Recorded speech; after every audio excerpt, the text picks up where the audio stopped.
Según el Nuevo Testamento, pues hizo falta nada menos que la encarnación y la muerte de su Hijo Dios en la cruz para que Dios pudiese reconciliar al hombre consigo mismo. El mensaje es este.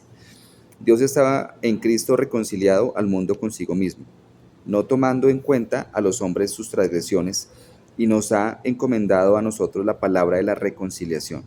Por tanto, somos embajadores de Cristo, como si Dios rogara por medio de nosotros. En nombre de Cristo os rogamos, reconciliados con Dios, al que no conoció pecado, le hizo pecado por nosotros para que fuéramos hechos justicia de Dios en él. ¿Alguien lo comprende totalmente? No. Y no debería sorprendernos. Si el más inteligente de los científicos no comprende del todo cosas como la energía, la luz y la gravedad, ¿cómo podemos esperar entender este acontecimiento, el más profundo en la historia del universo, la crucifixión de Dios encarnado? Inevitablemente la cruz es en parte un misterio. Sin embargo, la rica terminología bíblica, rescate, justificación, reconciliación, etcétera, nos da suficiente información para comprender la idoneidad de la salvación que Jesús vino a traer. Es muy profunda, pero también es el problema el problema que vino a solucionar. También es única.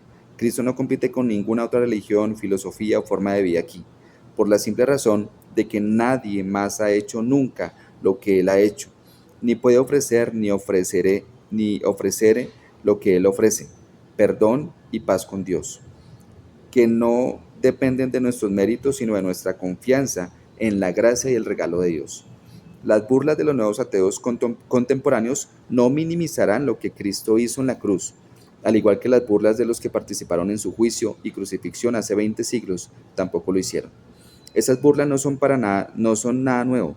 El historiador Lucas dice: entonces Herodes, con sus soldados, después de tratarle con desprecio y burlarse de él, y aún los gobernantes se mofaban de él diciendo: a otro salvó, que se salve a sí mismo si este es el Cristo de Dios, su escogido.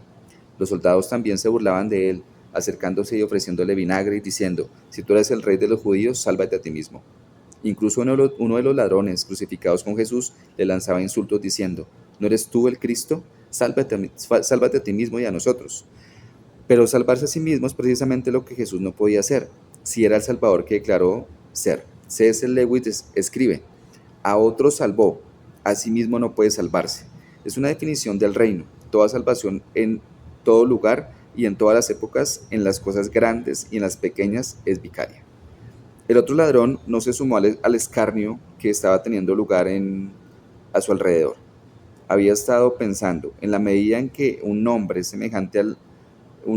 en semejante agonía podía pensar, sentía lo que estaba ocurriendo era una parodia de la justicia.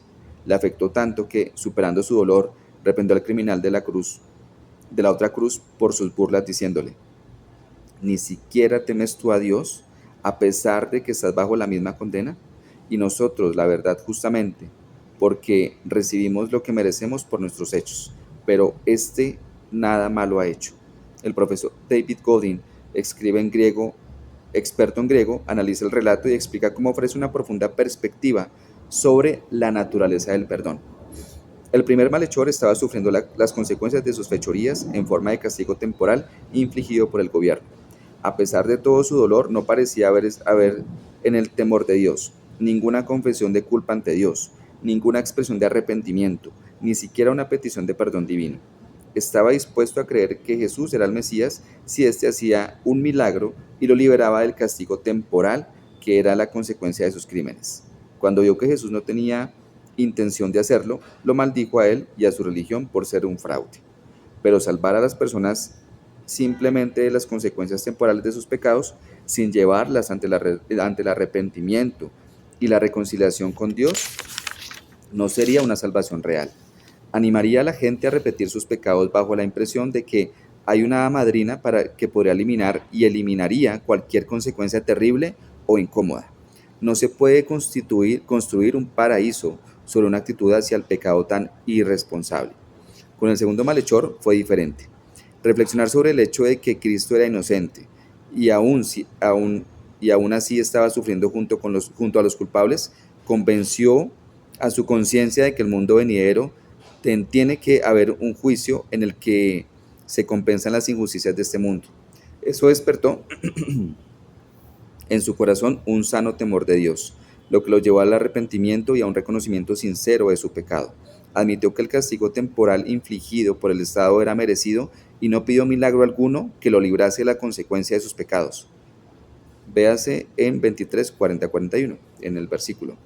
Una vez más, la reflexión sobre el hecho de que Cristo estaba sufriendo aún siendo inocente lo llevó a creer que era realmente el Mesías, el Rey, y que si era el Mesías y existía un Dios que se preocupaba de la justicia, entonces todo lo que había oído acerca de la justicia debía de ser cierto. El Mesías resucitaría de los muertos y vendría a su reino. Quizá oyó la oración de Cristo a su Padre pidiendo el perdón de los soldados que lo crucificaron. Quizá fue un instinto nacido del Espíritu Santo, pero fuese lo que fuese, en su corazón surgió la fe que lo hizo consciente de que aunque no había forma de librarse de las consecuencias temporales de sus crímenes, podía evitar la ira de Dios y el castigo eterno por el pecado. Con ello, también tuvo lugar un profundo cambio en su corazón. Ya no quería ser un rebelde, solo quería que le permitiese ser súbdito del rey en su reino eterno. Si el rey quería, Jesús dijo: acuérdate de mí cuando vengas en tu reino. Versículo 23, 42. Capítulo 23, versículo 42.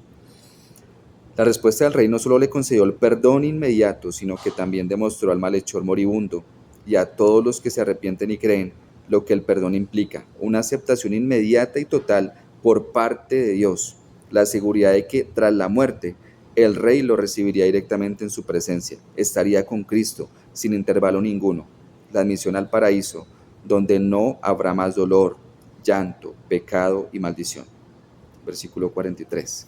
Cristo le dijo: hoy estarás conmigo en el paraíso.